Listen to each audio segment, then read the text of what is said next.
Hello and welcome to the Ice Guys, brought to you by the Hockey Podcast Network. This is the show that takes you into the world of the National Hockey League. Every game, every day, from a sports betting perspective, with pro handicappers Alex B. Smith and veteran sports writer Jimmy Murphy. And now, here's your host, Ian Cameron. Welcome to the Ice Guys, presented by the Hockey Podcast Network. Saturday, February the 19th. It's Ian Cameron. We've got Vito, Rinas Vitolin's back with us, our weekend contributor here on the Ice Guys, and special guest DJ Mitchell. He's got a daily fantasy and NHL betting podcast. You can talk about that, promo that a little bit. Check that out. Does videos too on the Mayo Media Network YouTube channel, weekly throughout the week for fantasy and betting standpoint. And of course, DJ was with us a couple weeks ago on the Betcast, the first one we did a few weeks ago. He's a big Sabres fan. Of course, Buffalo's on the card today in the first game of the day against Colorado. So I'm sure he already told us he's not looking forward to it. We'll see if they make the best of it. DJ, welcome. This is your first official appearance, though, on our daily show, so welcome in. Yeah, thank you. I've been doing, like you mentioned, I've been doing shows for a while. Me and my best friend growing up, Matt Moody, who is, I would say, a pretty big sharp in the DFS community, started doing this when we were juniors in college. It was real rough go. A lot of people saying our audio wasn't working well, and we just kept going. It felt like the hockey space was missing a DFS podcast, and I still think that, there's some out there, but I think we do a pretty good job of giving the news and notes and trying to strategize how to bet on DFS hockey. Matt is someone that does an incredible job, but he's just not a bettor in general. He just likes doing DFS. So I kind of carried on with the betting because I like that a little bit more. I enjoy trying to find the edges in hockey where they exist. And I think that's why I enjoy it so much, is because there's so many edges that in hockey that don't exist anywhere else. But today I went with the Vancouver Canucks jersey. It's their first game back with full capacity, and I like them today with that. I'm not incredibly bullish on betting like the puck line, but I do like them today, even against Anaheim. So didn't want to wear my Sabres because they're going to lose by a lot. So It's funny, you mentioned Vancouver. I was on Vancouver against San Jose, and I know based on your Twitter account, because you obviously comment on the games as they're going on most nights, you were on them as well. And what a sweat and a half that was, against painful. The San Jose Sharks. Just unbelievable. You think they've got it won 2 times, 3 times over. And then there's the shot that beats Demko, which wasn't one of his better nights, to be quite honest with you. But it's nice to see the Canucks bail Demko out for all the times he's bailed them out in recent games. So they rescued it. JT Miller won it in overtime against San Jose in that one. Vito, how are things going for you? I've noticed on your Twitter, you're heating up in the NHL right now. You're starting to really go on a nice little run. I know you've been betting some Olympic hockey as well. We all have women's and men's Olympic hockey. It's sad to actually see that coming to an end because it's been quite profitable for many of us. But how are things going? Not only NHL, but the Olympics as well. I mean, Olympics been also okay. I had many reads on the team Slovakia. I also had a read on them today. I thought they are in a better spot to play for the 3rd place against Sweden. They won 4-0. And about the tomorrow, I think Finland is a better team. They have better finishers, obviously, in the lineup. But Russia always plays tight hockey. So they will not give you that space and those scoring chances. So it's going to be close. I don't think, the line shows you that it's 50-50. So yeah, it's going to be an interesting game tomorrow. About NHL, NHL I have been seeing very well last days. I mean, I think I'm like 6-0 run. Yesterday, I played only one game. I played Hurricanes regulation. I got that early. I got a little bit better price. That was my only play for yesterday. And let's see if we can continue the streak today, I guess, right? Yeah, absolutely. It's all about what you're going to do the very next day. No question about that. So we'll see if we can find some more winning action here for you on this very big Saturday NHL card. We will start with the first game on tap. This one is going to drop the puck. By the way, no, actually, first of all, we want to talk briefly about last night quickly. I want to bring up the LA Kings because I've been very, very slow to the belief for me personally about this team maybe challenging for playoffs and being someone that we've got to reckon with. But the more I watch this team, the way they can defend in their own zone, Jonathan Quick is playing at a better level this year for the most part than we've seen in the last couple of years when we worried, is he getting older? Is he too many games he's played now? The injuries mounting, but he has had a better season.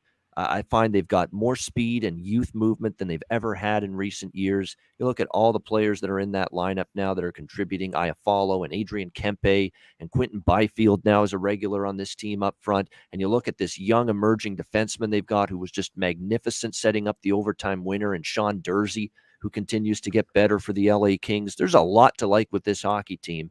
And to take that early punch from the Vegas Golden Knights and go down 2-0 in that game and come back and win in overtime, that says a lot about the LA Kings on the road, too, where it's tough to beat Vegas.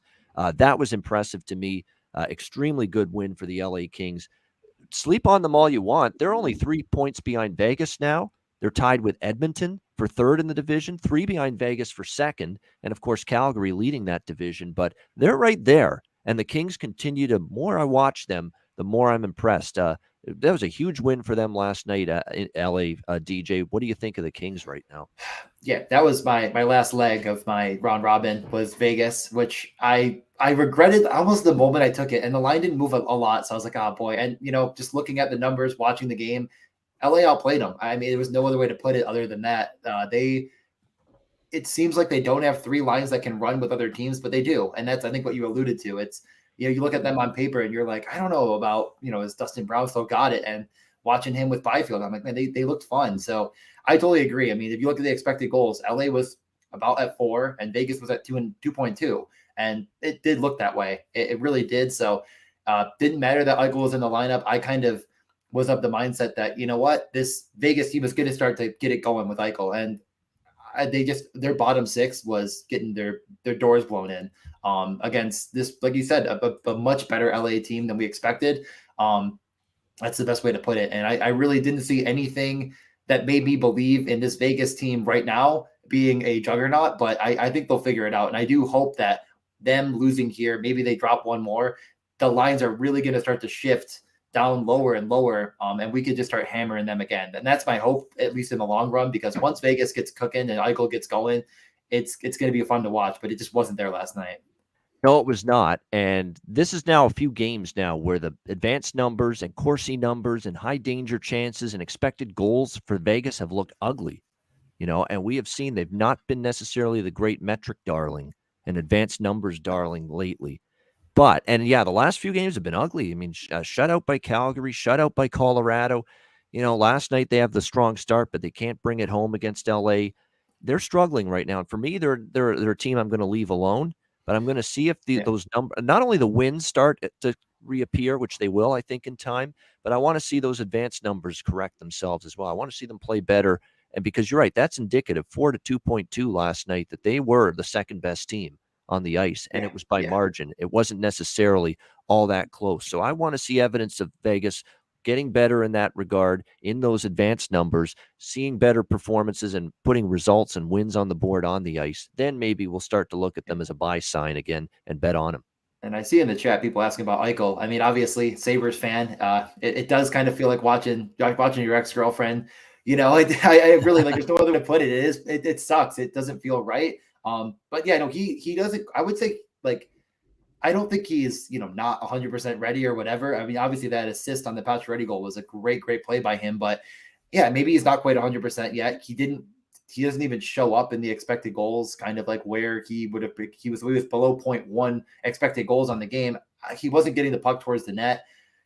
It'll come. And I know we're going to end up getting plus money on a 2.5 shot prop with him. I don't think it was there last night, and we're going to just kick ourselves in the future when he starts really heating up again. So I'm optimistic that he'll figure it out for sure, because you can see the skill with him, but he's just a step off, and he had a couple chances where it looked like he was going to beat someone, and he just didn't do it. So I think it'll come though. Yeah, when you haven't played in 11 months, which is what I believe the time frame was since he last played prior to Wednesday when he made his Vegas debut, it's going to take time. Just briefly on the other games, Carolina did kind of what I expected. They made it too interesting late. I mean, Nashville brought it back to within 4-3, but Carolina put it away with the empty netter 5-3. Carolina wins. Game goes over, so it was a nice 2-0 sweep for me with that game. I did not get it right with Florida, Minnesota, at least in the side. I did have over 6.5 in that Florida, Minnesota game. And there's something you want to file away for future reference. Coaches that will pull the goalie down 3 goals and not only pull the goalie, but do it with 7 minutes left, which is what Dean Evison did last night for the Minnesota. You want to write this shit down. because you've got to know that if you're going to bet That's full the game totals and you're going to bet third period in-game totals, yeah. you got to And know puck lines, coach really. tendencies. I mean, yeah. if you're going to bet against them, it's like now you kind of know that puck line's super in play. I mean, if they score, you're screwed. But if you think that empty net's going to be open for 6 minutes, that really helps you get there. So there are going to be a lot of times when that happens. I agree.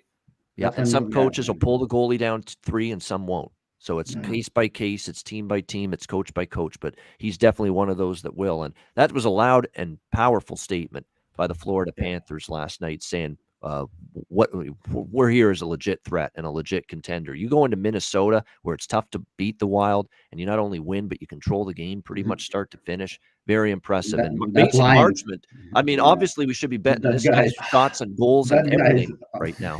Crazy. That line is crazy. Lundell, Marchment, Reinhardt, those guys. Wow. If Another you have ex-Sabre. third or second line like that, that's crazy. I know. Yeah.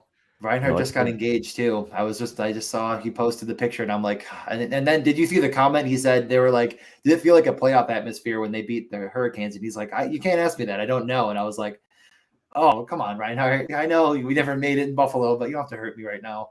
That line is just so much fun. I love Anton Lundell. I feel like he is silently one of the best rookies in this entire field, and he's not getting any hype at all. So I like him going forward. And then obviously the most boring game of the night is the last one. And Jake Ottinger saved my DFS lineup. Thank you very much. If you're listening, Jake Ottinger, for helping me min cash. Huge stuff from you, man. Yeah, he was good. And like I say, it was a rock fight, if you will, from a hockey standpoint. I mean, it goes to a shootout, scoreless through the regulation, through overtime, and it ends up going to a shootout for the Dallas Stars in that game against Chicago. Vito, you were on Carolina in regulation. What were your thoughts on the other games outside of and talk a little bit, too, about L.A. and how impressive, Vito, they were last night? Well, I have noticed LA already a long time ago. I don't know. They have 2 very good goalies. That's, I think, is very important at this point in the league when you have these COVID issues and many players are missing, goalies are missing. LA have 2 very stable goalies. That's why I think they also play good today. I mean, they clog you up in the neutral zone. They don't give you much space. They always outshoot you. It's hard to play against teams like that. I mean, you get desperate, So LA is a very great team. And I have talked them a lot. I mean, once they have this big 4 in the lineup, Drew Doughty, Andrzej Kopitar, Dustin Brown, and Jonathan Quick in the net, when all these 4 guys are there, they play much better hockey, and that we can see it now. They're a very good team, yeah. About the other games, I mean, Blackhawks and Dallas, that was a goalies there, was shutout for both goalies, right, in the penalties. The Vegas game I handled, and I mean, Hurricanes, well, that was a pretty nice score, 4-1. I don't know why you should get it to the 4-3, and have a little bit this panic, or how you call it, stress, but okay, they get it done 5-3. So overall, yeah, great night. Win on the Hurricanes games, and I'm ready to go to inside today. We're ready. Let's get to it. Saturday card. Let's start with Colorado and Buffalo. We've got Colorado minus 380. Road favorites at DraftKings, total 6, shaded slightly to the over in this game. It's one of those situations where obviously Colorado is a much better team. We know that, but minus 380, I'm really not interested. You do have to keep in mind the kind of spot and the situation we're dealing with here with the Colorado Avalanche. They're playing a 1 p.m. Eastern game, a Saturday afternoon early start. And Buffalo plays these games all the time. Buffalo has played these Saturday afternoon home games at 1 p.m. Eastern for years. This is definitely not new territory for Buffalo. But for Colorado, again, a mountain time zone team, traveling east here, that's a little bit difficult here potentially for them. They're off that 2-0 shutout win against Vegas. Obviously, DJ brought it up. I mean, Darcy Kemper's just got it rolling right now in net for the Avalanche. He's been phenomenal. He's been almost impenetrable the last few starts. You look at the shutout against Vegas, the shutout against Dallas. He has given up now 2 goals or less in 5 consecutive starts. So this is a goalie that's got rolling. I have nothing on the side or the total. We know Colorado, when they get a lead, and you would presume they're going to have the lead for a large part of that game, they shut it down. They're not going after more goals. That's not the way they're playing Colorado with a lead. So I'd lean under, believe it or not. But the problem is Buffalo's defense and goaltending is always shaky at the best of times. And does Colorado light it up? That's always that fear that I have for the Buffalo Sabres. I think this is a good prop game, even though I think Colorado probably wins.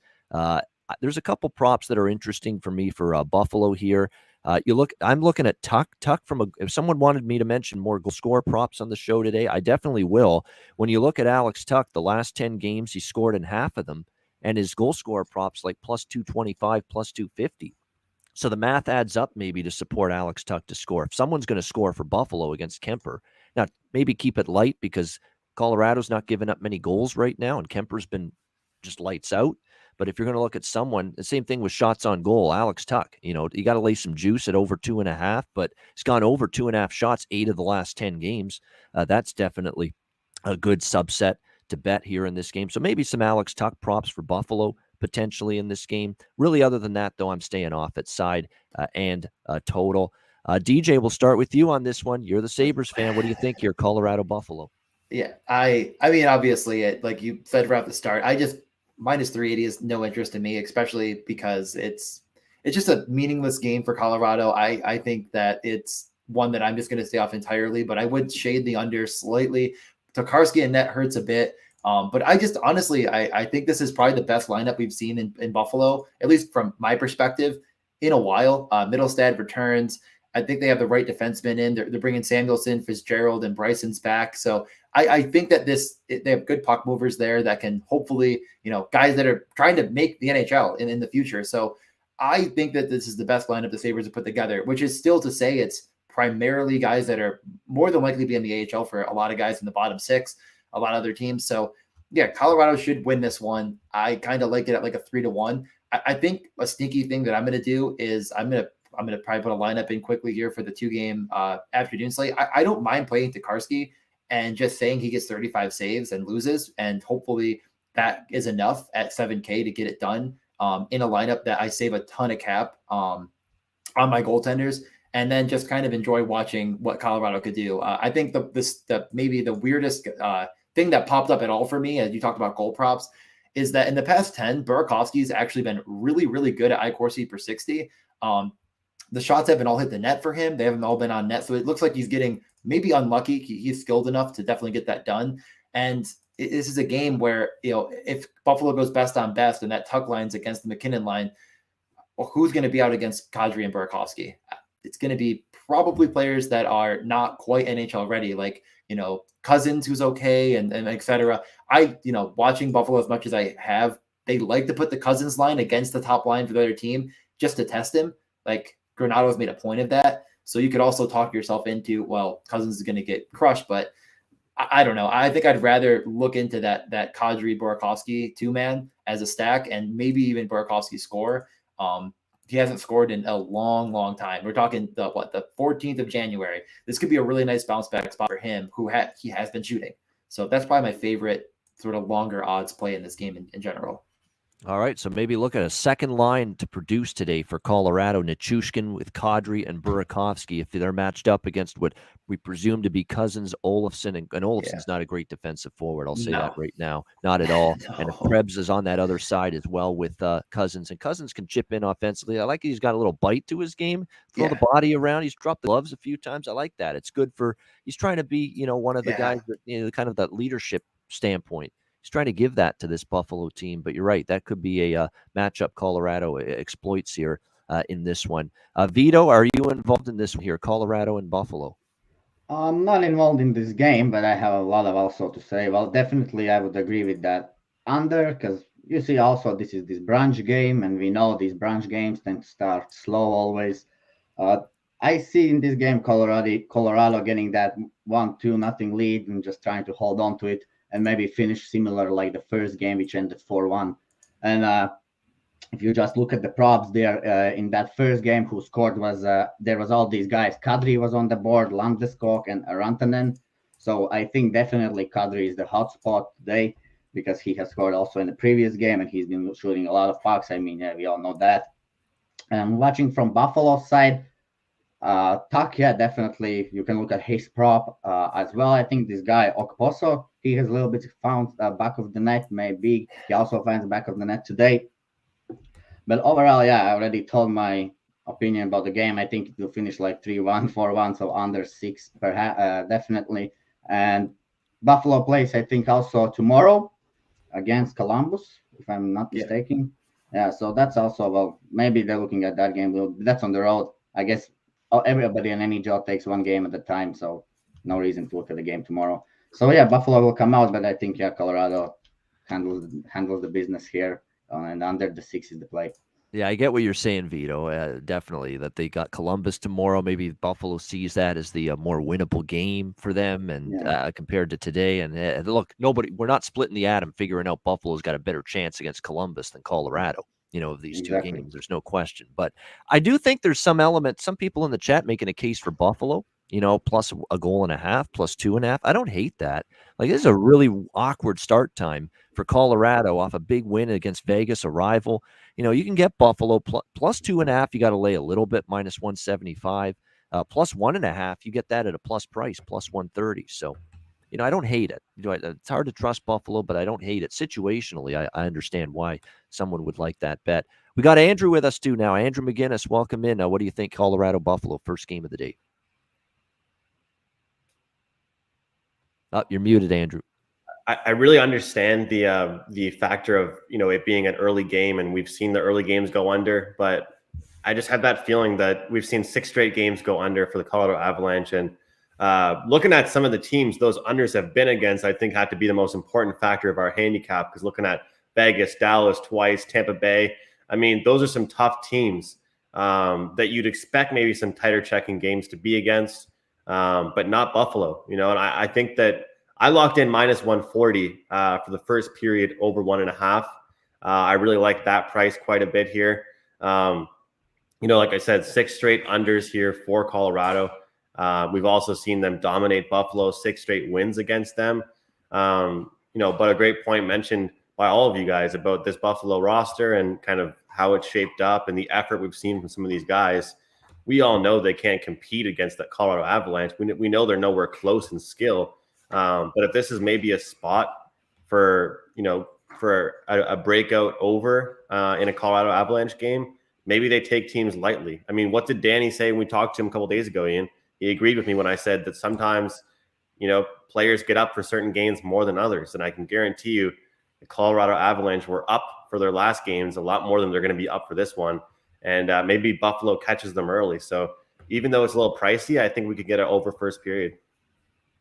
Right, like in the over 1.5 here for Andrew in the first period between the Colorado Avalanche and the Buffalo Sabres. I've seen pictures floating around Twitter the last couple of days of some of these Buffalo home game crowds. It's disastrous to see how few people are in attendance. It's like a church. In fact, I think some churches in town would have more people in it than a Buffalo Sabre game at the moment. So that definitely is not surprising. It's a combination of COVID and it's obviously a rebuilding, pretty bad team. I mean, that's what you get.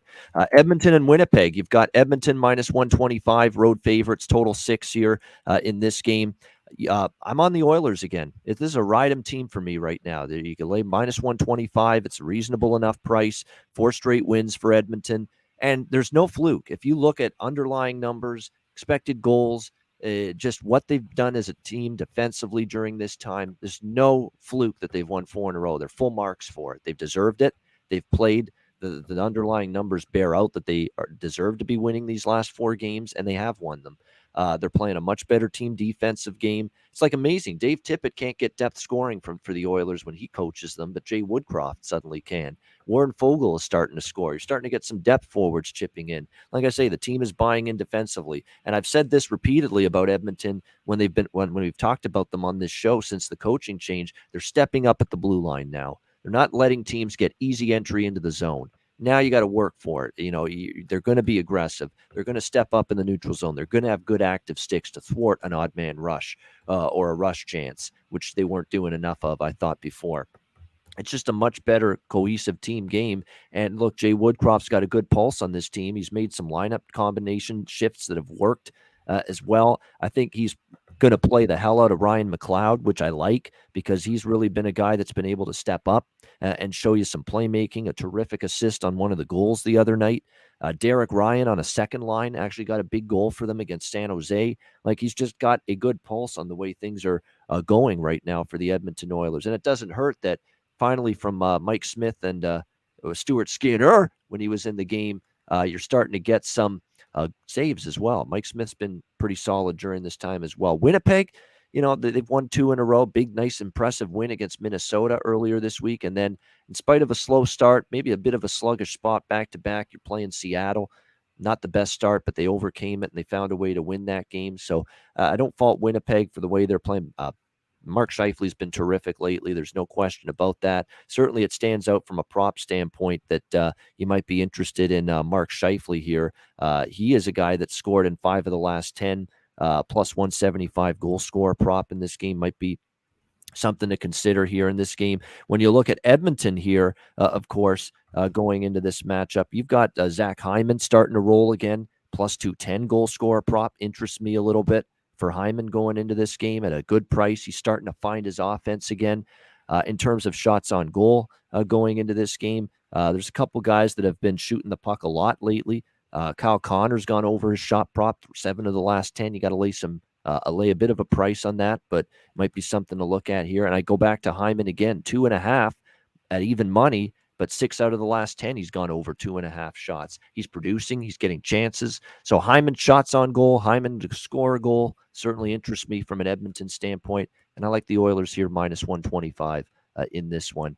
Andrew, we'll start with you on this one, Oilers and Jets. Yeah, well, I think, Ian, you said the same thing as me. And I think I saw you on Twitter the other day kind of just ranting about the fact that this is a Winnipeg Jets team that might be the most inconsistent team we've seen in so long, as far as the way they're priced by the odds makers, as far as kind of just what really we see from their goal production every single game. So that's to me is what's difficult about handicapping a game with Winnipeg, is that you really don't know what you're going to get. They could see them score 6 goals in one game and then come out and score 2 or 3 goals the next game. And that's worrisome for me. But for the Edmonton Oilers, look, I mentioned this on the show 2 days ago, and I'll say it again. I just like the fact that recently they haven't had to score 5 goals to win a game. More importantly, though, looking at even against, lower tier teams, they're not allowing as much. Islanders 1, San Jose 0, LA 2, and then against Anaheim 3. That's still not too bad. They haven't really had any games where they've been exposed too many times recently. And now getting a Winnipeg team that should have some confidence right now after those 2 games they just played in. But again, I don't think that that's going to be anything to write home about, that they're going to get on a huge streak. I think a lot of us on the show, whether it's goal scoring props, whether it's betting aside, whether it's a total, we always try and keep our heads and our minds on some of these trends. But to me, watching Winnipeg score 5 goals and then 6 goals against Seattle does not mean anything to me coming into this game against Edmonton. Edmonton's a superior team. And to be honest with you, I just think we're getting a way too fair of a price on Edmonton. I'm not saying Winnipeg's a bad hockey team. I just think their inconsistency and the fact they scored 11 goals their last 2 games does not mean anything to me coming into this one. So I'm right there with you on the Oilers. I like the way they're playing defensive hockey right now. And I would actually have a lean to the full game under. Yeah, I know it's been... I still think Edmonton's going to be under. You're going to win betting some unders with Edmonton in the near future. But the last 2 games you've kind of had, you got Anaheim on a back-to-back on the road in Edmonton's last game, and they fell apart defensively. All game long, John Gibson has given the death stare, that cold, icy death stare to his players in front of him for that debacle against Edmonton. They hung him out to dry. They were horrible defensively in that game. And Edmonton took advantage of a tired team, and the game flew over the total. The LA game had no business going over the total. It took 2 empty net goals in the last minute for Edmonton to get that from 3-2 to 5-2, and it went over the total. I think Oilers are trying to play an under pace and under style. They're playing better team defense. I think there's going to be some unders in the future for Edmonton. I don't know if I want to pick today to be the day for that, but certainly maybe after today we'll look toward the under, because Winnipeg's kind of been loose defensively the last couple of games, as well, especially the Seattle game. So, but I like the side. I'm just going to stick to the side here. And Zach Hyman over shots and over. Important to mention too, Ian, you can get 6s and 6.5. So depending on what you like, make sure you get the best number. Yes, Cole Perfetti's out. Andrew Kopp is out. Yes, two key forwards for the Jets. Perfetti hasn't exactly been firing on all cylinders since he's been called up to the big club, but we know the talent's there, and we know he's going to be an effective top six forward for them long term. And Andrew Kopp's a good two-way player for them, and he's obviously out as well. And he's had a good offensive season, 28 points for Kopp this year. So missing those two guys is definitely going to hurt Winnipeg up front a little bit today in this game. Vito, what do you think here, Oilers and Jets? Yeah, I'm going a little bit different way. I think in this game, I just think that both teams have fine scoring. I mean, yeah, Winnipeg has sloppy defense, but they have found the scoring. I mean, the Shively has been hot from that circle top point. I mean, he's been clapping those one-timers every game. And Wheeler has found some also his game. Connor has been. I'm watching Connor. He reminds me of Patrick Kane. I mean, he skates so fast and dribbles the puck. And Dubois also. So yeah, Jets has some nice offense guys. They can really play nice offense. And if you look from Edmonton's side, they still allow 2 early goals against Anaheim in first period. I mean, that's 2-0 and straight away first period. That's not good for any team. They still allow every single game first goal. If they do today against the Jets, they allow the first goal. I don't know if they win. But anyways, my look is here over because I think these both teams has played a lot of games during these two after the All-Star break. They have a lot of games as well ahead. Yeah, my look at this game is, to be honest, over, guys. So I have took over 6 goals yesterday. All right, like an over 6 here with Edmonton and Winnipeg. DJ, what do you think here about this one? Let me add maybe one more thing about the props. Connor, if you watch Connor, first 2 games, and it's actually third meeting between these two clubs. So the first meeting ended 5-2 to Winnipeg, back in Winnipeg. Then it was 2-1 Edmonton, and Edmonton now they play against in Winnipeg. Connor has 10 shots in first game, 9 shots in second game. So that's 19 shots for Connor in 2 games.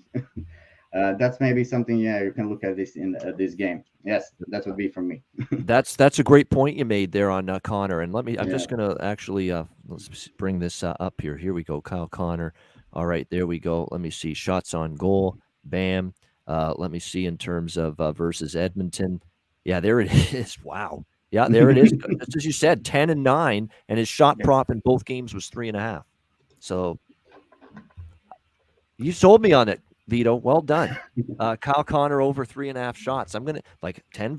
You got to look at head to head. Some guy, it's just a matchup where maybe you're going to get better opportunity. Now, granted, that was the Civ Edmonton defense. They have played a little bit better defensively. They've kept the shot count lower under Jay Woodcroft against shots against lower. So maybe that, maybe it'll stay under today, but it's hard to argue with those numbers. 10 shots in one game, 9 in the other against Edmonton. 3.5 is shots prop. So I'd still think it's worth putting at least a few bucks on it, just based on the head-to-head history of Connor versus the Oilers. What do you think, DJ? Edmonton, Winnipeg? I think what you said about Hyman's probably my favorite thing in this game in general, because Puljujarvi is out for 4 weeks at least now. So they're going to be even more not in a good spot there. They were going 11-7 already with forwards getting less than 10 minutes. So, I think what I'm planning on looking at is just, Draisaitl, Hyman, McDavid, Kane, and Nugent Hopkins are all going to see over 20 minutes of ice time. Who do I like the most? You already mentioned that Winnipeg is a little bit depleted. I already took the Edmonton puck line, just grabbed it early. I think it's a little bit stronger here, but I do worry about Hellebuck standing on his head. So, I really think in this game, though, it's look at the concentration of minutes with Edmonton. The hardest thing with Edmonton, and I don't know if any of you have been, playing a lot of DFS, every game they've switched their top power play defenseman. It's almost impressive. They went Bouchard, then they went Nurse in some capacity, and now they're back on Barry. You can't really pencil any of them in for 20 or more minutes, so that does hurt the upside of a stack. But I'm taking Edmonton. I'm taking the puck line. I think they, just on paper, set up to have way more shot attempts. So if you aren't playing Edmonton in DFS, if you're thinking this game has good under potential, the save prop for whoever starts in Winnipeg, I assume Hellebuck, probably also pretty good if that's the way you're scripting this. Edmonton's ability to finish is always a bit suspect. It's like, is Draisaitl rolling or not? If he's not, then you're trying to find it through other guys, and Evander Kane needs to be that guy. So that's probably my best takeaway here is take advantage of the players that aren't going to be in and look at players like, if you want to get crazy on a goal prop, if you're thinking, well, who's going to be the guy that might be the longest odds? It does look like it might be, I want to get his first name right, Christian Reichel might move up to the Connor line. So if you think, you can game script however you want. If you think, well, they got to take away Connor because he had 19 shots against him in the past two, he could be a guy that sees 14 minutes of ice time with Pierre-Luc Dubois and Connor. That's a guy that might be, if you find him at plus 450, 500 to score, maybe throw a quarter of a unit on it. The other guy is probably Yamamoto, who just doesn't shoot enough for me to feel good about it, but he is going to be with McDavid and Hyman, and with everyone out and then running 11-7, he still saw 16 minutes of ice time, but 0 power play minutes kind of crushes him. So those are probably the weirder things to get in on. I'm stacking Edmonton and DFS first and foremost. I'm just going to bet on them winning and hopefully scoring a lot of goals, because Winnipeg missing Kopp, I think, is a bit bigger than maybe meets the eye of some people, because he is just a supremely talented two-way forward. And I'm just kind of going to focus on that in the puck line and move on. But I do think if you want to get weird, there are options that are going to see a lot of ice time with a lot of premium talented players. And we don't always get that. So getting on those goal props can be a lot of fun, because you can put like $20 down and win like 150 on, one individual thing. And I like that a lot more than betting, shot props for Connor minus 180. It's like, all right, yeah, I won, it's a little bit of, you have to stake too much. Yeah. He hits the post twice and gets 2 blocked, and you're just sitting there with your hands, your head in your hands, like, come on, and that's a little bit more fun for me, at least. Yeah, no doubt. That's definitely a big price to lay if you're going to take the Kyle Connor props in this one. Look who's all of a sudden emerged the last few games for Winnipeg, too. It's Blake Wheeler. He's doing an LL Cool J right now. Don't call it a comeback. He's been here for years, and he really has been here for years with Winnipeg. Legitimately, he's been here for years. And after really bad offensive struggles, he's actually had 11 points in the last 4. Now, 5 of those points came in the one game against Nashville, but he's at least starting to find some offensive punch again, which had been missing for a long period of time. We'll see if that continues for him today against the Edmonton Oilers. All right, St. Louis Blues, Toronto Maple Leafs. We got Toronto minus 200, home favorite, 6.5 the total in this game. We have some news on the St. Louis side of things. Apparently someone says Vladimir Tarasenko out today. Yes, he is. Will not participate due to an undisclosed injury here for the Blues tonight. So the one thing about the Blues, though, that's different this year compared to previous seasons is they lose a key top 6 forward. It's not the end of the world, because they have way more depth than they've had in years past. So Tarasenko's out. That means, what do you do alongside Buchnevich and Robert Thomas, which has been a very effective line for the St. Louis Blues? You would think the obvious answer is Kyrou goes up there. Kyrou obviously capable of being a top 6 forward. He can slide up to that line instead of playing on the third line with Shen and Barbashev. Close shave Barbashev with Shen and Kyrou on the third line. So definitely I think you're going to see Kyrou move up. The top line with Saad, O'Reilly, Auto Parts, and who else there? David Perron. So I think that'll stay intact. Still a lot of depth, though. Like I say, you've even seen the youngster Klim Kostin actually step up as well for the Blues at times. So these are situations here where for the St. Louis Blues, where, again, because of the way the team is constructed this year, they can better withstand absences to their top 6 forward group. So I look at this matchup here. Toronto off a big win against Pittsburgh. St. Louis off a rather stunning loss against Montreal, right? Marty St. Louis, congrats to him, getting his first win as an NHL head coach. And they beat a solid St. Louis team. So give Montreal credit. You knew they weren't going to go 0 for the rest of the season. They finally step up and get themselves a big win in that game against the St. Louis Blues. So St. Louis, you would think, is going to come after it here with a pretty good effort here in this game today against the Leafs after that loss. So, this is kind of a spot where I'm interested in St. Louis in some form here. Maybe a small money line bet plus 180 potentially. It's just a big number to be giving this team off a loss like they had against Montreal, where you're pretty sure they're going to fire back pretty strong. And as far as the Leafs are concerned, like I say, they're Jack Campbell was outstanding against Pittsburgh. It was a great win for them. It's hard to argue with what they're doing. Marner's been excellent. Austin Matthews has been terrific. Their best players have played like it, but it's just a big price, and I'm fairly confident we'll get a much better St. Louis Blues team compared to Thursday night against Montreal. Again, kind of bothersome that Tarasenko's out, but they've got some depth now to withstand that. So leaning here Blues at a small bet here at the underdog number plus 180 in this one. Vito, what do you think here with Blues and Leafs? Yeah, I mean, even before Tarasenko was out, I thought this line is not where it should be, to be honest, because I think it was undervalued on the Blues side. I think it was like, plus 160 on the money line for Blues or something like that in my book. So, yeah, I'm just looking. There was the first meeting in St. Louis where Toronto won 6-5.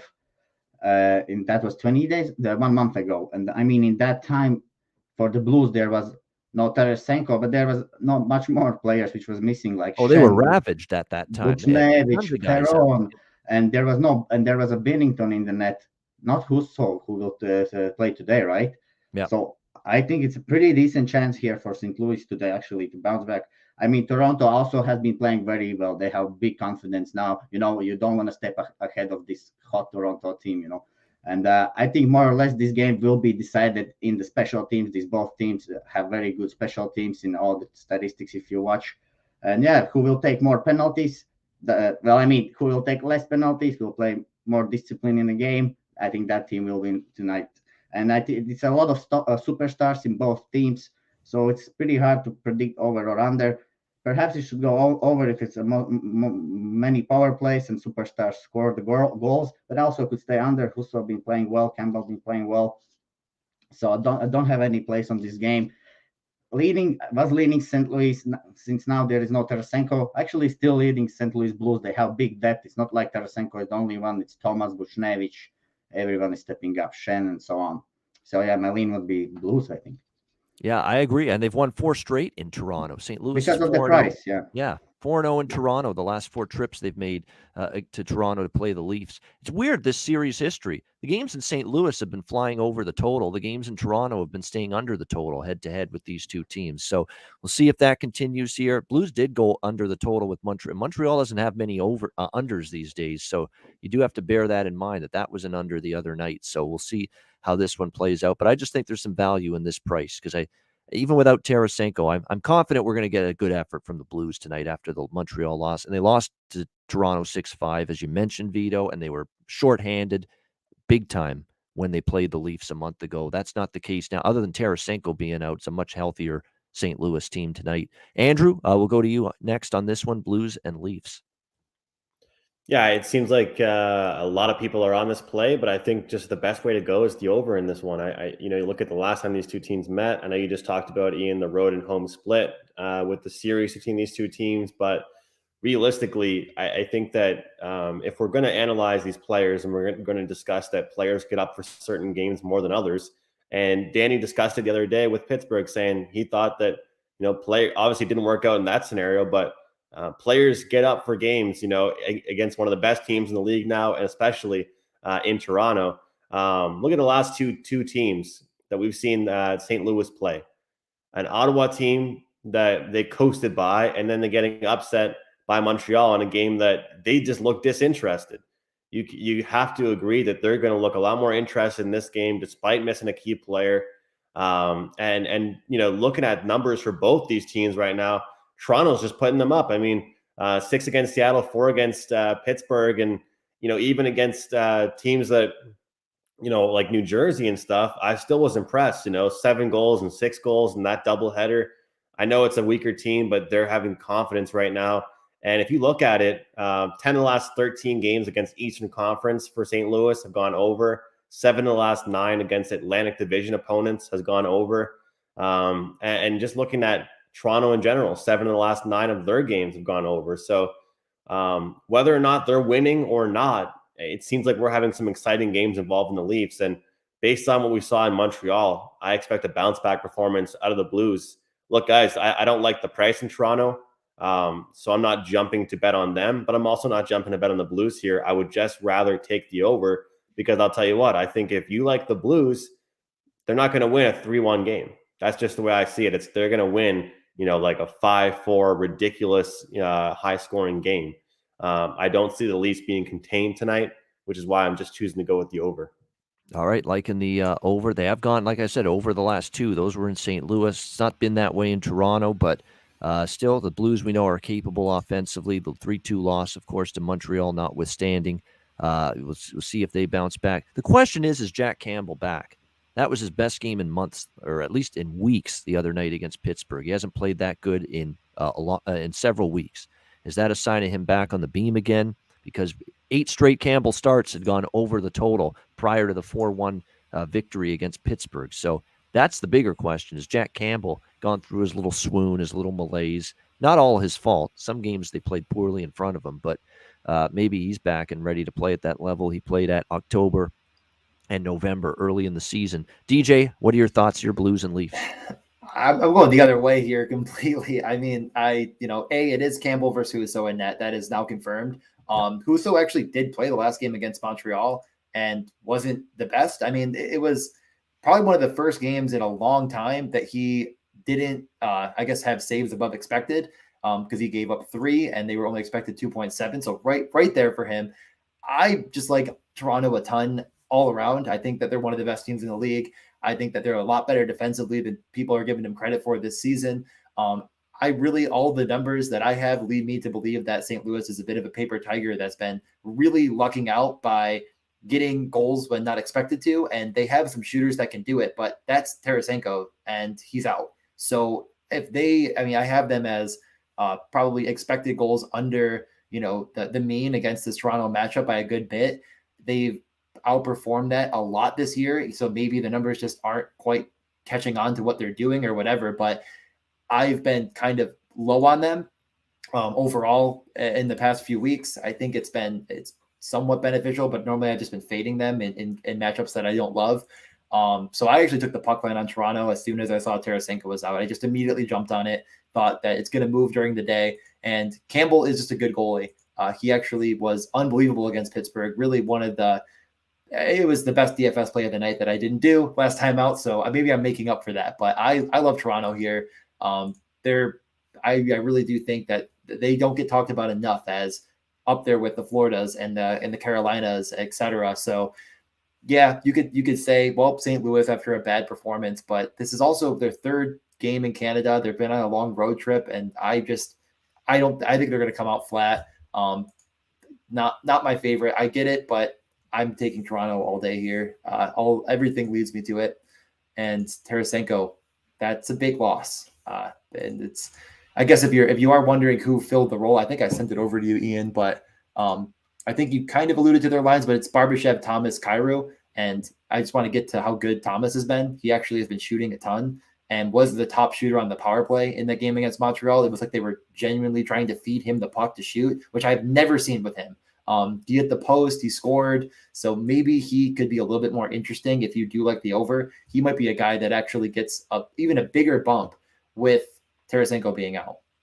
That's probably the best maybe thing on their side. But yeah, I took Toronto puck line. So yeah, they're sorry playing to well. Not go 4 for 4 here. I'm sorry. That's all right. We like a difference of opinion. It's good for the show. It's better. I did a show yesterday, and the guy I did the show with, we all had the same opinion on every game. And somebody commented saying, "Why didn't you guys just have one person on the show?" Yeah, we didn't plan it like that, I really expected someone to say Toronto, and I was just sitting there like, oh man, I'm really going to be the only one against the grain here. But yeah, no, it's Campbell Husso. Like I think Billy Husso, how good he's been. There is going to be regression to the mean at some point with him. I mean, he's not a 950 save percentage goalie. Like, I love his style, but it's going to come back to earth. And I just think this could be a really nice spot for Toronto to expose the Blues that I think they might be.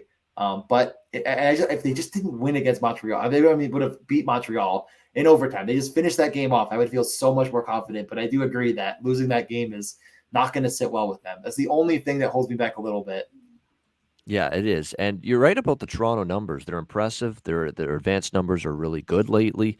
And like I say, if in the last, I would say since the early 90s, when the Leafs have had a great teams more often than not since the early 90s. If we could give out a Stanley Cup for regular season performance, the Leafs would have won like 10 or 15 or 20 Stanley Cups the last 30 years. Seriously. They've had great regular season teams. Matt Sundin, all those years, great regular seasons, and just come up short in the playoffs. Of course, they haven't won a playoff series since 2004, and this current core hasn't won one. But again, regular seasons have never been an issue for Toronto. They've always looked good. They've always played well, and they're certainly playing well right now. No denying that. I have them as the third highest expected team, kind of goal index matchup included over the past 10. Only Colorado and Edmonton higher, which makes sense and considering the matchups, etc. So I do think their team total is fine here. But yeah, I already took the puck line. I took it the moment as Tarasenko was out. I just immediately jammed it. So that's where I'm at. All right, Boston Bruins, Ottawa Senators. We've got Boston minus 185, road favorites, 5.5 the total. And this one, they're sure as hell not laying minus $1.80 on the road right now with Boston. Very disappointing the other night with Patrice Bergeron back. They lose 4-1 to the New York Islanders. That disappointing result didn't really help the offense and didn't really help the team as much as I thought. They got the good start and the opening goal from Taylor Hall and nothing after that from Boston. And now they go on the road facing Ottawa Senators team that did beat Buffalo in their last game by a score of 3-1 earlier this week. It was a good performance in net from Anton. Actually, it was Gustafsson that night, but Forsberg will be in net tonight. Forsberg's been good. 3 of his last 4 starts he's won. He was very good against Ottawa. I remember he started against them last Sunday. It was Super Bowl Sunday. They went into Washington. They beat the Capitals 4-1, and Forsberg was very impressive in net. It's another underdog shot for me with Ottawa in this game. I mean, I'm just to me, they're good enough to compete against this Boston team that's now lost 4 of their last 5. The only win was against Ottawa, actually, last Saturday in Ottawa, and now Ottawa gets them again at home. 2-0 for Boston. You know, Boston barely scored any goals there. The difference was they shut down Ottawa, and that's always the concern for the Senators. Can they find the back of the net? Because they are a little bit shorthanded and depleted at the moment when you're talking about Batherson out still, Norris out still for this team. Thomas Chabot, the best defenseman, out. They overcame it. They beat Buffalo. Can they overcome that, beat Boston? Perhaps, perhaps not. But one thing's for sure, Boston, I'm willing to take a shot betting against them with them laying minus 180 on the road against a lot of teams right now. And the one thing you get from Ottawa every night is spirit, is energy, is heart, it's hard work. It's a great work rate. It's trying to do things the right way, trying to be solid defensively, which they have been. The St. Louis game kind of got away from them a little bit. The game remember, Murray got injured in that game, and suddenly, you know, the goaltender had to come in cold off the bench. Difficult situation. But they beat Buffalo. They beat Washington. They held the Bruins and the Penguins to 2 goals. The only problem was they lost them because they got shut out. But Ottawa's good enough to compete here, and that's all I can ask. I'm going to take Ottawa plus 160 here. DJ, let's start with you on this one. Bruins Sens. Yeah, it's mainly a fade for me overall in all respects. I don't like this. I would bet the under if it wasn't minus 120, I'd bet it. At 125 right now, I just don't bet those under. It feels like an under real strong. The way Ottawa's trying to play with putting Paul and Brown with the Chuck on the top line really feels like they're just trying to slow the game down and be defensive. And that's really boring. Gaudette in your top 6 also doesn't scream high total from Ottawa. So I just don't see them putting up more than a couple. Swayman's in net for Boston. I think he's the better of the tandem at this point. They also have top pairing Vakanainen, and they are putting Forbert on the bench. So that is something, I guess, in the DFS space, but I don't trust Boston to score a bunch. Their bottom 6 is borderline terrible, especially from an offensive perspective. Their Frederick is in their top 6 right now. That also doesn't scream. We're trying to score a ton of goals. So I hate this game. I'm fading it in DFS. I'm not betting either side because I don't trust either team to score. And this feels like what happened last night with Dallas and Chicago, where I was like, I don't like either team to score. And they literally didn't. I didn't bet the no goal, but it was just like, oh my God, and I'm sweating this out till the shootout. So I'd rather just save myself the pain of this game being a 1-1 game and or on the reverse hand, one of the goalies imploding. So I'm fully fading it. And if anything, I would look at the point props and see what we get because we had Taylor Hall. What is he now? Minus 135. I think he was almost plus money, and I was interested in that. McAvoy also almost at the plus money side. Like, just take one of these guys that's right towards the edge and say that they're involved in the only goal because you kind of know where it's going to come from. I think at least with Boston. Yeah, I mean, Taylor Hall at least has been chipping in for them. There's no question. He's been plus money on the top line before. It's not here against Ottawa, I guess, but I see that, and I'm like, I have to do it. he's just a little bit more talented than I think the points indicate. So yeah, that's about it. Shot props are probably something that I'll let you guys cover those. I'm sure there's a couple here I think are interesting, but I'll pass it on. Yeah, let me just look. Last 5 games for Taylor Hall. 40%. He's cashed at least 1 point, or notched at least, registered at least 1 point. And he's minus 135 to minus 140 is point props. So the value there. That's the question. It's going to be a low event game, probably not as many goals. So that's why for me it's under lean, and I'm going to take a shot with Ottawa. Like I say, I think Boston's it's asking a lot to put him out there minus 180 road favorites right now. And there's a reason Derek Forbert's going down the lineup. He's a lumbering defenseman. He lacks foot speed. I think that's part of the reason why they need to find goals. I mean, that's what sunk them against the Islanders. They literally could not create offense. So they're just like, we got to do something here. And I totally agree. I do agree with like the plus 160 makes more sense because it really does feel like who is going to get a lucky bounce. You might as well take the home dog. I mean, I think that adds up more. So I do agree with it, but I'm not going to put my actual money on it. There you go. Yeah. Might be the wisest move there for sure. Andrew, what do you think here? Boston, Ottawa. Yeah, well, I mean, I told you guys the other day, I kind of broke my rule. I said that the Bruins were a complete fade right now. And then at a minus 110 price, I bet on them, and you know what happened. So you kind of hate when that stuff happens, when you give your own self a rule, not even like somebody else telling you to do something, and you don't even follow your own rule. So that kind of made me mad. But I just genuinely don't think that I can make a play on this game because I'll put it this way, guys. I want to play the Bruins, but I don't like the price and I can't trust them. I think that just like what DJ said, I think that I'd like to go towards an under and predict a low scoring game in this one. But I think there's just too many uncertainties in this one. So for, in this card, a couple picks I like, you guys have found out, I'm passing here. I don't think the Bruins deserve this price tag though. And based on what we've seen, I think a lot of people would agree with that. It's just, I think that if there was a spot for them to get up, you guys, we'd think this one would be the one, but I'm not going to be the one to bet it. All right, there we go. So a pass for Andrew on this one, Bruins and Senators. Vito, how about you, Boston and Ottawa? Well, talking about that whole thing, I think definitely you can look at that today because he's getting to play with Bergeron, right? Pasternak, Hall, and now they're getting finally a good center. That's what they're looking. I think that for me, it will be like always when you get a better guy in the center, you will start to play better, straight away. They will have this momentum. So I think that's why also we can see that Hall is shooting points now and getting some shots and so on. So yeah, I also don't agree with you guys. The price tag is not there where it should be. I just think also for Ottawa, Chabot is a very big miss. I mean, if you miss it, sometimes when teams miss like one player, it's not so important. But I think Chabot is a very important player in Senators because he's playing like 30 minutes of the ice time. He's the one who is skating up the puck the whole time. He's getting the first pass, tape to tape. He's on the ice all the time. I mean. And if he's not now on the ice, I think they're gonna have some sloppiness in the defense. Goalie line has stepped up for Ottawa. That's very good. So yeah, I think it will be a same game like it was a week ago. Lucky bounce will decide the winner. Yeah, very possible that ends up being the case for sure. All right, Los Angeles Kings, Arizona Coyotes, LA minus 180 road favorites, 5.5 the total in this game. Obviously, the LA spot, it's not the greatest. A huge come from behind, big win, huge win against Vegas last night. They're now 3 points back of Vegas for second in the Pacific Division. What a race. Calgary, Edmonton, Vegas, LA, they're all neck and neck in that division right now. And it's a great race. And the LA Kings, certainly with that comeback, they've let people know we're in this race. We're not going anywhere. That was a great win, comeback win.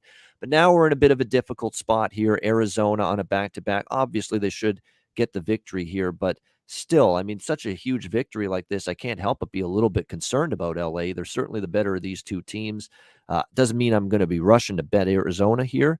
As bad as things have gone for them at times this year, they're actually in a spot that makes where they've been competitive. They've taken advantage of teams when they've come in on back-to-backs earlier this year. Let's not forget they've got a huge rest advantage. Now, is this rest versus rust? We had Danny Ehrman on the show Thursday. He said those 1 week, 2 week layoffs are tricky, and that's what we see for Arizona. They haven't played since that Tampa Bay game at home last Friday. 4-3 loss to the Lightning. But again, they've been competitive. They beat Seattle. They hung tough with Tampa. They've had a lot of games where they've been right there, other than the one game where Vancouver took it to them 5-1. We've seen this team play some pretty solid hockey and competitive hockey. So this is a tricky game. LA is now 5 straight overs. I mean, they're scoring goals. Maybe shouldn't have had 7 goals considering there was only 55 combined shots in the game last night. But no, what they're doing right now is very impressive. But I just don't like this spot to trust them here in this situation. It's going to be a pass for me. LA's the better team, but I don't want to lay this price with them. And I still don't want to bet Arizona, even though I think there's some things intangibly that are in their favor here. I still don't want to take Arizona. So it's a pass for me on this one. Vito, we'll start with you with LA, Arizona. Yeah, we touched on the LA earlier a little bit. And I mean, why they're a very good team on a back-to-back because they have very good to both goalies, they can trust and rely on them. And in this spot, you see Arizona is with 1 week layoff, and Kings will be with the legs in this game because I think they had a game yesterday. It's a road back-to-back, and yeah, it could be actually hard on the team. I think they will have maybe advantage maybe in the start. It's a very tricky game. I would not touch this game because it's a Kings are on the road, and it's so not good price with them, and you don't know what you're gonna get from this Arizona team, So you can look maybe at some props like Kemper, definitely for Kings. He has been looking good. And if we just one thing I would like to tell is I think this is Kings lost the first game to Arizona, if I'm not mistaken, this year. I think let me check. 1-2 in overtime. Yep. Yes, and that was in LA. So yeah, I think one thing LA would like to have a revenge, I think, against especially Arizona team. So I'm not touching this game because Kings is off the back-to-back. There's better games to play today. So yeah, but my lean would be Kings definitely. Yeah, I still lean Kings. And by the way, Vejmelka's confirmed for Arizona as their goaltender tonight. Karel Vejmelka, 1-6 in his last 7 starts, and the goals against is 4.5 in those 7 games. So he's really hit the shits.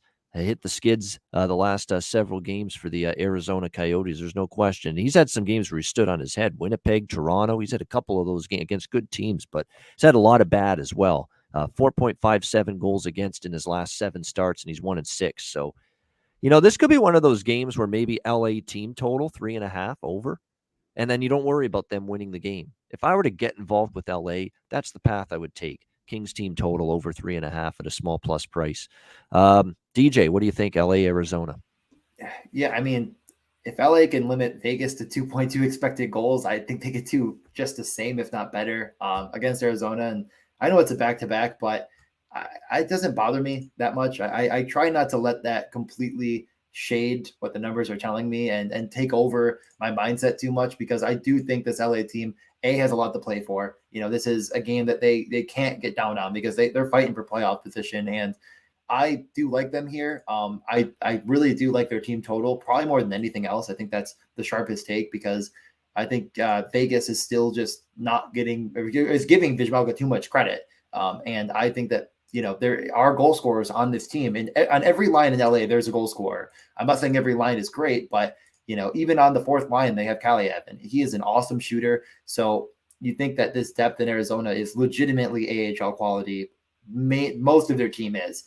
A lot of these guys, when Kaliev was in the AHL, he had like 40 goals. I mean, these guys should be able to, every one of these lines should be able to roll against them.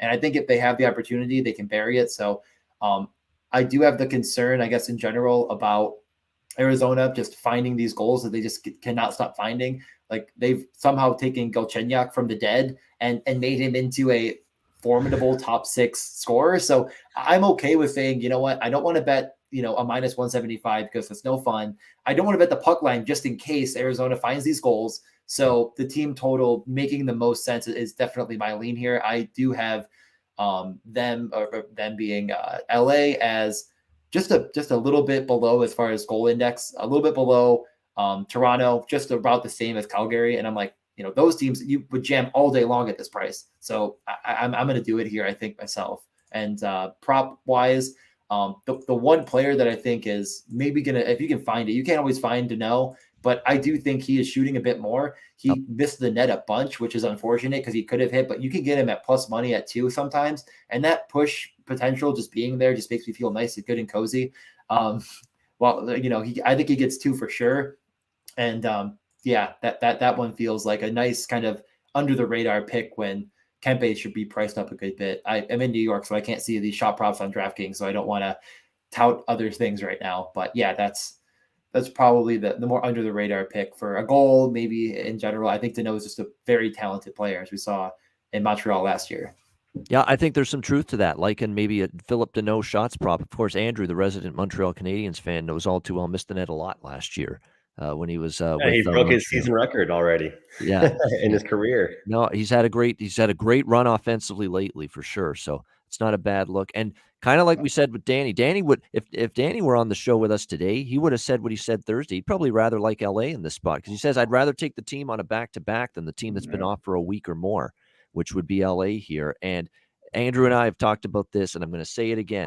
If you like LA, why -175 when you can do a nice little over 3.5 plus 120 I'm seeing in some spots against a goaltender that's got a 4.5 goals against in the last 7. So that's why if I were to touch LA, it would be the team total and only the team total. You know what? Same. I'm in a same game parlay it right now. I'm just going to do LA to win with one of the. All right, I got to ask though, is Danault the guy? I mean, now I got an expert here. I want to make sure. Or do you think I should go with someone safer? I'm feeling it. It's Saturday. Why not do a same game parlay and just take all that, you know, that bad variance. What do you think? Who am I taking? The only thing that Arizona's got an edge in is that they're very well rested and LA's off a huge win. Maybe it's a letdown after beating Vegas, but they're in a playoff race. They shouldn't feel that way, LA. They should try to say we need to bank points against the Arizona Coyotes, not piss them away. They lost the last game as well against them, and that's right. I think they also can go with Kings in regulation if someone likes. Also, is a great. Especially this time of year, like the term letdown will get thrown around too much. Like LA needs to win all these type of games against bad teams. I think at -130 regulation, I'll take that.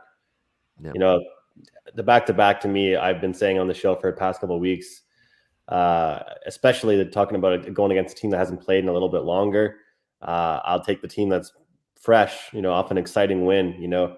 That letdown to me is what happened with St. Louis against Montreal. I don't think it'll happen with LA against Arizona in this spot. They're more so riding a high, I think. And I wouldn't talk anybody off that team total either. But this is a game that LA wants to win. I mean, even though we're only in February, guys, midway point in February, these are the games you just don't want to look back on in like April and think, man, if only we won that game against Arizona. And I think this is why it's an important game for them. As Ian turns the Colorado game on. There you go. While you're doing, Arvidsson had 12 shot attempts against Vegas, 5 on net, 4 blocked, and 3 missed. That really might be the guy. He's with Danault, and if you're thinking, you know, I mean, Danault, I think he probably profiles to be more of a setup man. So I'm going to do it. Same game parlay. Then the money line over 3.5 in Arvidsson score. That's plus 380 on DraftKings. That sounds like fun. That sounds like more fun than sweating Danault hitting the net. I agree. Well, I'm going to talk about Arvidsson for a sec because I'm just seeing it right now with his shots on goal. It's ridiculous. He has had 3 or more shots now for the Kings in 4, 5, 6, 7, 8, 9 straight games. 9 straight games with 3 shots or more for Victor Arvidsson. He's had a lot of 4s and 5s and 6s and 7s and as well during that time. And by the way, Buffalo has just scored in the early game, 1-0 Sabres. So an early surprise there. I played Tokarski in DFS. That's what I Get the win, Tokarski. Come on. Yep, it was Thompson getting that goal for the Buffalo Sabres. Tate Thompson's been really good. That top line, they actually have a good top line. I like it. For the Sabres. They've been good. They've been what's carried them along the way there. It's like the Mitch Marner of the Sabres. He looks like an 8-year-old kid, Tage Thompson, but he can play a little bit. This is literally the best Sabres team in a decade, and that is incredibly depressing as they're going to finish in the bottom 5, and it's crazy. All right, back to what you were going to say. I'll be sad over here for Yeah, you like LA in regulation, Andrew? Yeah, I like LA in regulation. That's what I'm right. And the Arvidsson shots on goal, I will say that appeals to me. I'm looking at these numbers. There's a lot of 4s and 5s and 6s and 7s with shots on goal. And every game, like last 7 or 8, he's had at least 3. So That might be something to look at there. Seattle and Calgary now next Real up. quick, I'm on the over Sure. in the Ducks and Canucks game, and I actually got to run to a family lunch. So I Oh, I no I gotta problem. head out. All right, so you're on the over in Vancouver. What about Seattle, Calgary? Anything I'm passing that one. Calgary's been making me some money, and I'm not going to play every one of their games, so I'm just going to pass that one. There you go. If you had the first period over in Colorado Buffalo, it's already cashed. Colorado just tied at 1-1. Well, guess what? That's paying for lunch. There you go. Why See not? you guys. To put it to full use. So your best bet again was? I'm gonna roll with that Blues and Maple Leafs over. All right, Blues Leafs over for best bet. All right, Andrew, thanks. See you guys. Have a good one. There he is, Andrew McGinnis, with us here on the show. All right, we got 2 games left on this card. It's already 1-1 in the Colorado Buffalo game. We got Seattle and Calgary. Calgary minus 290, home favorites in this one, 6 the total. I'm going to go. I don't do many puck lines. I'm going to do Calgary. I think they're that good right now. They're just pummeling teams. I don't think Seattle can withstand it. They got Winnipeg in a vulnerable spot. They got a lead early in that game, Seattle, and they still couldn't finish the deal, and they still ended up losing that game by multiple goals. So to me, if they couldn't, take advantage of that spot against Winnipeg, back-to-back after a huge win against Minnesota, an inconsistent Jets team, how are you going to trust them here now against this juggernaut that is the Calgary Flames right now, who, look, they've beaten down, they've shown no let up or let down, if you will. They beat Columbus handily, beat Anaheim handily. Certainly you would think they can take care of business here. The puck line in this one is -1.5 at around -120.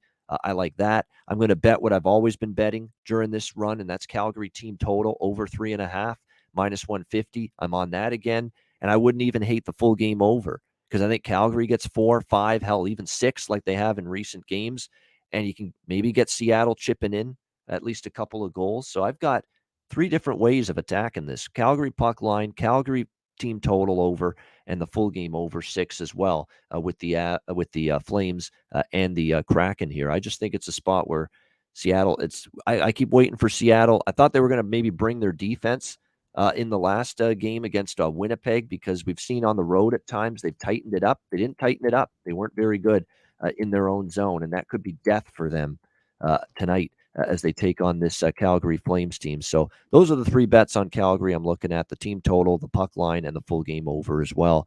DJ, what do you think here, Seattle, Calgary? Yeah, change the banner, Ian. Ian, change the game on the banner. So it's I'm doing that. Yep. Okay. Yeah, I don't like Seattle to have many goals. I almost want to talk myself into the shutout for Calgary, just at plus 550, but I think I'd rather just go like under 1.5. I don't think they're going to find a lot of offense.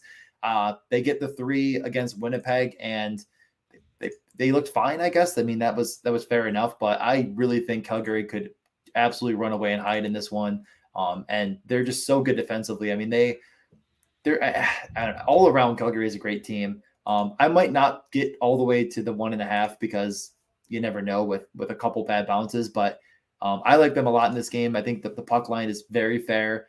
But I just don't think there's a ton of offensive upside in Seattle at all. So yeah, it's the one saving grace with Seattle, and I've been saying this almost every time I do a show on Seattle, is they have not been using Donato enough, and they finally put Donato on the first power play and gave him 18 minutes of ice time. Weirdly enough, their offense looked better. So that's the one piece that I like here with Seattle, is that they're actually using their best, I would say, finisher, maybe McCann, you could argue, in Ryan Donato effectively. But overall, this game profiles to be a very handy, I don't know whatever the word is, win for Calgary. And I'm just not going to put a lot of stake in Seattle to do much on offense at all. That's easy. I the team total, I think that's fair. And if you want to get crazy, I say like a 0 goal first period, I think a slow start could be fine. Or like under the 1.5, whatever it is. I'm trying to find it right now. Just saying Seattle doesn't score in the first and Calgary doesn't get more than 1, and you're feeling good, because I think this game could be a little lower scoring. Eventually the Seattle goaltending is going to be better, and it hasn't been all year. So maybe they could just have a good first period for me. I don't know. That's my weirder probably advice. Is I think the first period could be slow. All right, so maybe first period Seattle team total under first period. Seattle first That might period just be the easiest way to do total it. under. That could be. I mean, I've been waiting for Calgary to start games slow. They have not. They've jumped on Yeah. teams. They jumped on Anaheim. They jumped on Columbus. The reason I like the Calgary bets more, to be quite honest. I will have a half unit on Calgary puck line and their team total over. I'll only have a quarter unit on the full game over. You're right. There is some concern. Can Seattle score enough? They did score. They have scored 2 goals at least in 7 straight games. Seattle. That's why I think they can contribute a little bit to the scoreboard. But Markstrom's been good. Calgary defense is pretty solid right now. Penalty killing's been good. And the Seattle 3 goals they scored against Winnipeg the other night were Eric Comrie, not Connor Hellebuck in net that night. So you do have to keep that in mind for sure. But I still think you can get at least a couple from Seattle. Probably not much more than that. But this game goes over the total, or at least pushes if Seattle scores 2 goals. Because I think Calgary's scoring 4 minimum. In this game. Seattle's just a bit better defensively than I think people give them credit for. Like, all of their woes have been the goaltending not getting it done. And they have kept teams at expected goals numbers that are respectable all year long and just not found any goaltending. I do think eventually that should shift. These goaltenders are not that bad. So willing to, I kind of just keep coming back to Seattle and saying, let's find some undervalue here. And I had it against Winnipeg, and of course, it didn't quite get done. And it's like, maybe I should stop shooting myself in the foot too. But I think I'm going to probably go to it and just say, you know what, maybe even just the under in the first period, just have fun. And oh my God, it's minus 330. I'll look around. I'll shop. Yeah, that's 2.5 actually. I can't find 1.5 on DraftKings. Yeah, you're pounding your head against the wall waiting for Grubauer and Drieger to improve. Yeah. I mean, we've been waiting for months to see if this duo would step up for them, and it just hasn't happened. And you're right. I don't think they've been as terrible in front of their goalies as some other teams who have been terrible. Like, there's been some bad defensive teams, Montreal, for instance. It's not the goalies. It's been the team defense. I think for Seattle, it's been more the goalies than the team defense that's let them down. Grubauer and Drieger have not been what they were last year. That's been a clear problem. Vito, I think you've been on this Flames wagon, this Flames train recently. Are you still on that train tonight? Like a week ago.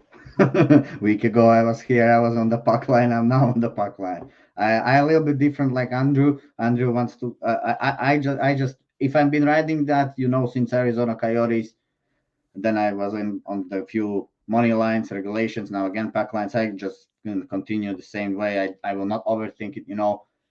Of course, they will lose very soon, or no, they will lose at some point. I mean, but it might happen today, might not. I will not gamble on that. I will just go with what I've been going, and I will go with Calgary puck line, which was at minus 115, minus 120, something like that. And for the goal props, I would definitely watch at Gaudreau because he played very well. Also, the last game they played against Seattle, which ended 6-4.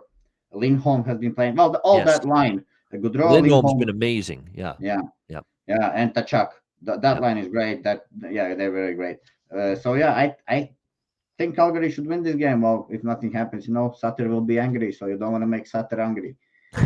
No, or he'll bag skate your ass, which he already did once this year when they came off a bad game. So yeah, exactly. You don't want him on your bad side. That's for sure. And about Seattle, I mean. About those metrics, sometimes I check the metrics, but I don't always pay really deep attention to metrics if the team just plays bad. They're an expansion team. It looks like since every game, some of the parts, one part falls off. Either it's offense, either it's defense, or either it's goaltending. And they're just flipping every game, and every game, one of the parts just falls off. That's how they lose. So, I cannot do anything with Seattle at the moment. Don't like them. Calgary puck line.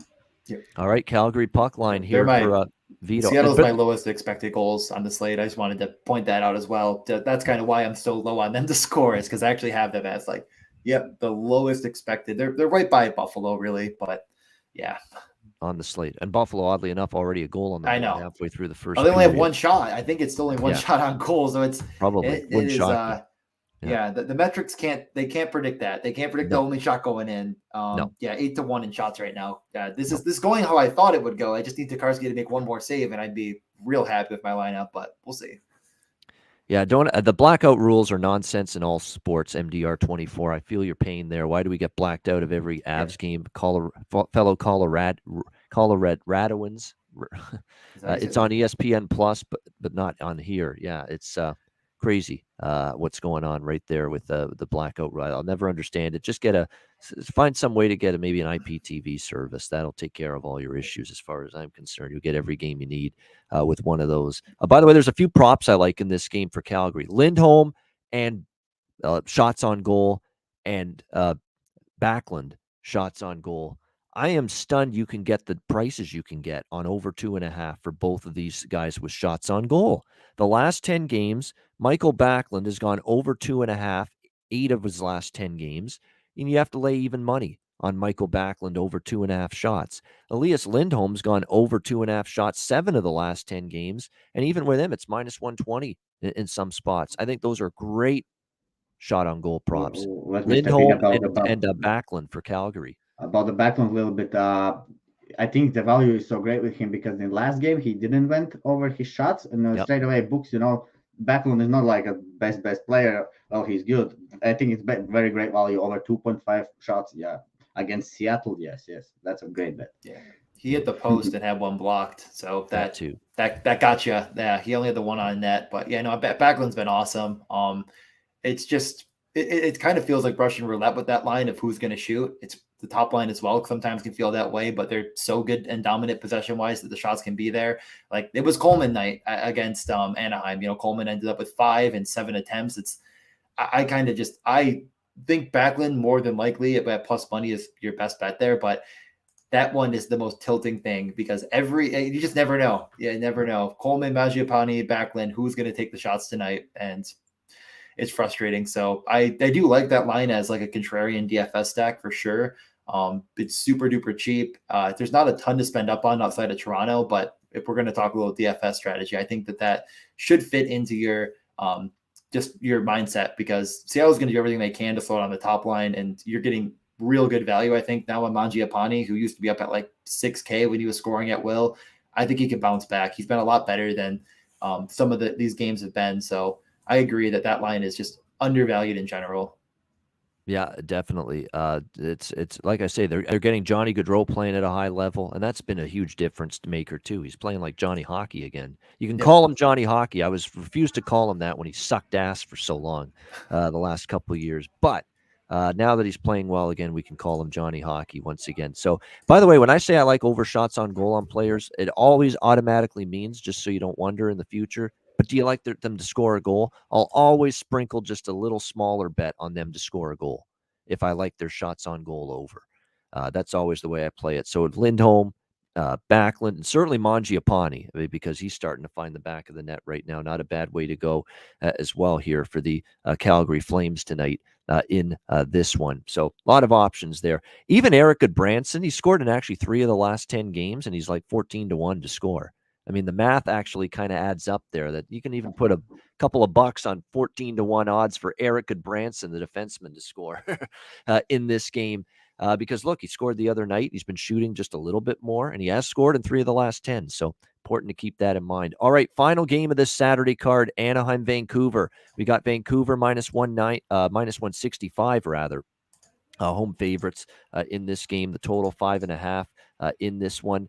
When I look at this matchup here, Vancouver, we got away with one against San Jose. They played pretty well, Vancouver, for extended stretches in that game, but a couple lapses, a couple power play goals for San Jose. They got in some penalty trouble, and they ended up paying the price for it in that game. So that ends up being the concern. Stay out of the box, and Vancouver's fine. I like the way they've been trending 5-on-5. Wasn't Demko's best game, but I'll tell you what, they bailed him out for a change instead of the other way around, which was good to see. Now they'll take on Anaheim, and Anaheim finally gets a couple days off. They'd been playing a lot of hockey. Obviously, they were in a very, very difficult spot against Edmonton, and Edmonton basically took it to them and hung a big number on them. You would think they're going to want to clean it up, be a little bit better defensively tonight. I know Andrew likes the over, and it could get there. You would think Anaheim's going to want to try to play a little bit better defensively. Troy Terry, hideous on the back check multiple times that led to goals against Edmonton. And I like his offensive, obviously. Who wouldn't? Remember, he on that insane goal scoring and point scoring streak earlier this year. But he's got to get better away from the puck, man. You can't be just so lackadaisical and poor on the back check. I mean, he basically gave up on Draisaitl on that one goal that Edmonton scored the other night against Anaheim. He gave up trying to check him. You can't do that if you're Troy Terry. Got to be better than that. Vancouver, you made a great point, DJ, earlier, that for Vancouver, this is going to be their first game with full capacity, 100% fans in the building in a very long time. So that should be an energized atmosphere going into this matchup here for the Vancouver Canucks. I would lean Vancouver in regulation. I would. I mean, Anaheim, you would think, is going to want to play better after a rough ride in the province of Alberta earlier this week. But the fact remains they've lost 4 in a row. They lost to Seattle in their first game out of the break at home. It's just not a team that's got it going right now. Defensively, they've fallen apart, given up 17 goals in the last 3 games combined, over 40 shots the last 2 games combined. The defense has been bad. Gibson's not been great, but I think it's more they've hung him out to dry. But nevertheless, there's issues at the back end for Anaheim right now. So this would be Vancouver in regulation for me if I were to bet it. And I think that means something, that there's going to be 100% fans in the building, because that could be something the players for Vancouver legitimately feel going into this game. And over 3.5 team total might be worth a look here on Vancouver as well at a very nice plus price. It's just raining goals, by the way, in Buffalo. It's now 3-2 Colorado, and we're not even out of the first period. Sloppy pond hockey in that one with the Avs and the Sabres right now. 3-2 Colorado, and we're not even out of the first period. Someone said Calgary, but I had Burakovsky. Please be Burakovsky. I actually bet that goal prop.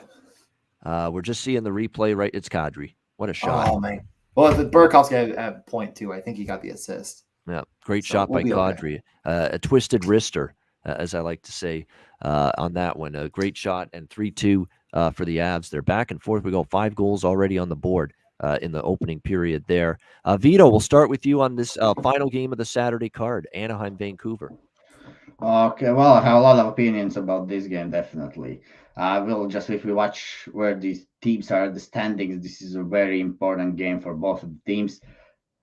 And if we just look how these teams been trending, we see Anaheim losing. We see Canucks, after that coaching change, they are very close to get their goal, which is a playoffs. So I think that's a one point, and I think it's another very important game because Coach Boudreau, he used to coach Anaheim Ducks before, so players might get up also for him.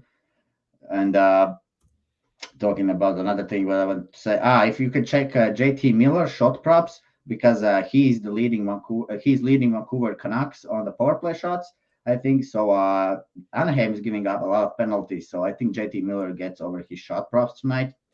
And basically, I'm also, as Ian here, I'm on the Vancouver Canucks regulation. I took that yesterday at plus 105.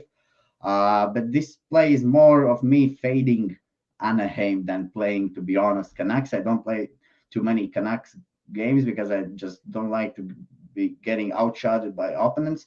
But in this spot, I think this is Canucks spot. I mean, if we watch just the previous meetings as well this year, I think this is the 4th and last meeting. And first 2 meetings was Anaheim won, and then 1 meeting was won by Canucks, and this is the final meeting. I think they split these games. It should end 2-2, and I think this is the Vancouver Canucks spot. All right, Vancouver liking them in regulation here as well for Vito against the Anaheim Ducks tonight in this game. JT Miller, he's been terrific. Overshots on goals, a reasonable number. And you're right, that's a great point. Focus on, you can find those little edges where, wait a minute, JT Miller's had a lot of power play shots. Wait a minute, Anaheim's been penalized a lot lately. It's a matchup that fits perfectly maybe for JT shots because of the fact a lot of power play shots, and Anaheim's been shorthanded a lot lately. There's no question about that. And that Anaheim penalty kill as well, it struggled. 3 power play goals allowed the last 2 games in the province of Alberta. DJ, obviously we know what you're on. You've tipped it off already with the Canuck jersey. Anaheim, Vancouver, what do you think? Oh, yeah. I did see someone ask where I got the jersey. I actually got this one from Cool Hockey. I don't always get from Cool Hockey, but I had a gift card there, so I had to use it. And this is the best. I mean, come on, this logo is such a classic. I like Vancouver here. The narrative is there, but I think the play has really backed it up with really both of these teams to justify it. Vancouver badly outplayed San Jose, and their goaltending wasn't there to get it done. I mean, that was definitely their game to win all the way through. Went to overtime, they got it done, but it should have been a lot easier. I don't think Anaheim is playing the best hockey right now. I mean, like you said with Troy Terry, that line gave up 4 goals against Edmonton. They were caved in completely. Terry away from Getzlaf is just not the same. They had the Milano Zegras Raquel line back together. That was doing okay for them, but once you took that line off the ice, they were done.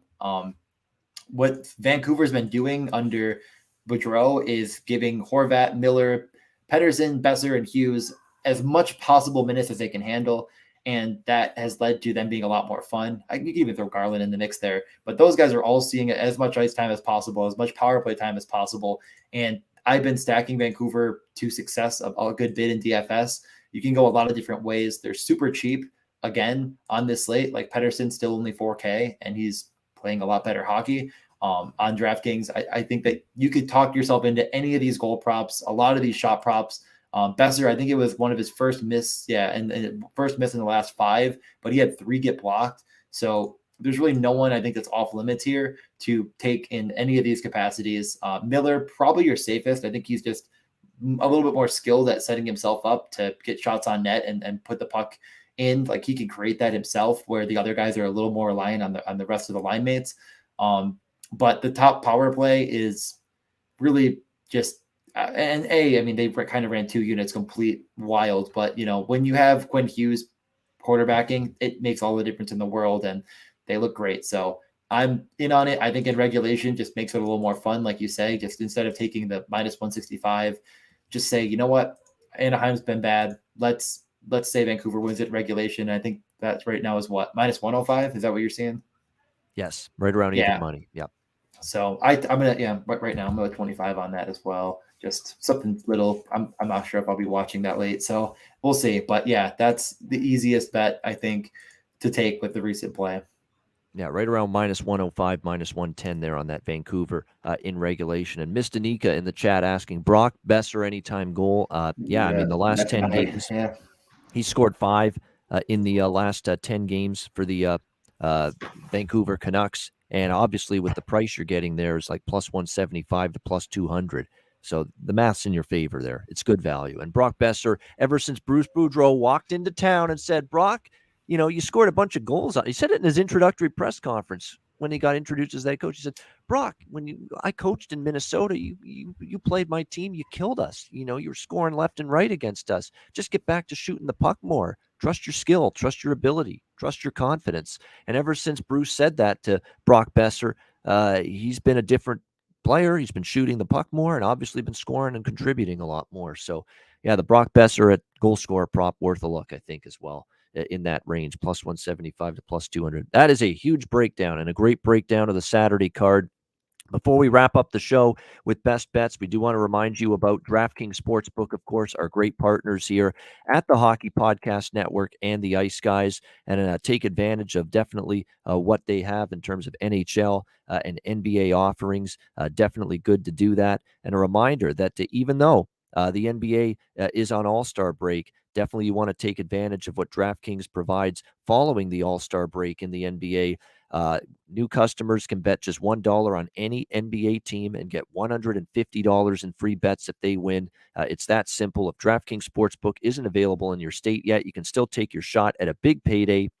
Everyone can play for huge cash prizes with DraftKings Daily Fantasy Basketball Contest. DraftKings is giving all new customers a free shot at millions of dollars in total prizes with their first deposit. Download the DraftKings Sportsbook app now. Use promo code THPN. Bet just $1 on any NBA team and get $150 in free bets if they win. That's promo code THPN at DraftKings Sportsbook, an official sports betting partner of both the NBA and the NHL. Must be 21 years of age or older. Minimum age and location requirements vary by jurisdiction. See DraftKings.com/sportsbook for full list of requirements and state-specific responsible gaming resources. Void where prohibited. Minimum $5 deposit. Gambling problem? Call 1-800-GAMBLER. Download the DraftKings app.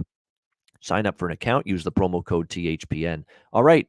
Best bets to wrap up the show. Andrew McGinnis gave us his earlier before he left St. Louis. Toronto over the total, 6.5, depending on which book you look at. Vito, what do you think for best bet? Nothing changes. We go with Calgary puck line. Calgary puck line -1.5, -120 against Seattle. Best bet for Vito. And DJ, we'll have you back for sure on the show in the future. No doubt about it. What do you think for your first best bet on the Ice Guys? Yeah, I mean, I think it's two different ones. I'm just gonna go with two. I'm really jamming that Toronto puck line. I know everyone else was against it.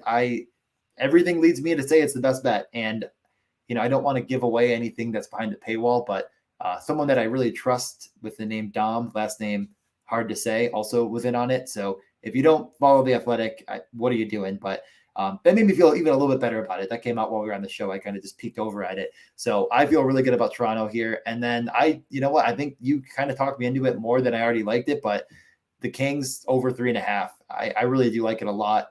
I think they're a really sneaky upside play in DFS. I don't know how sneaky it'll be. It's against Arizona, but people might get off the back-to-back. They might be jamming Calgary, and I think that there's a chance that they could blow the doors off Arizona. They're hot. Yeah, I mean, the only thing I think Arizona in their favor is that they got Kings on a back-to-back off an emotional win. That was huge for them. But other than that, I think LA is still the better of these teams. And Pamelka struggling in net. That's why I like that team total, especially with LA. But that's not best bet for me. Best bet for me is going to be we're going to keep on riding the oil country. We're going to go to oil country here. Edmonton, -120 against Winnipeg. That is going to be my best bet. I'm riding the Oilers right now. Perfect undefeated record under Jay Woodcroft. I think it continues today against Winnipeg, who are a little bit shorthanded up front with Perfetti and Kopp not playing. They're going to need to rely more on Scheifele, Wheeler, Connor, Dubois in company. Edmonton's playing much better team defense. And usually after a couple of wins in a row, like Winnipeg's had, that's not the worst time to fade them because long win streaks have eluded this team. And I think they're going to be up against it today against this surging Oilers team. And Edmonton's underlying numbers are better than Winnipeg's lately as well.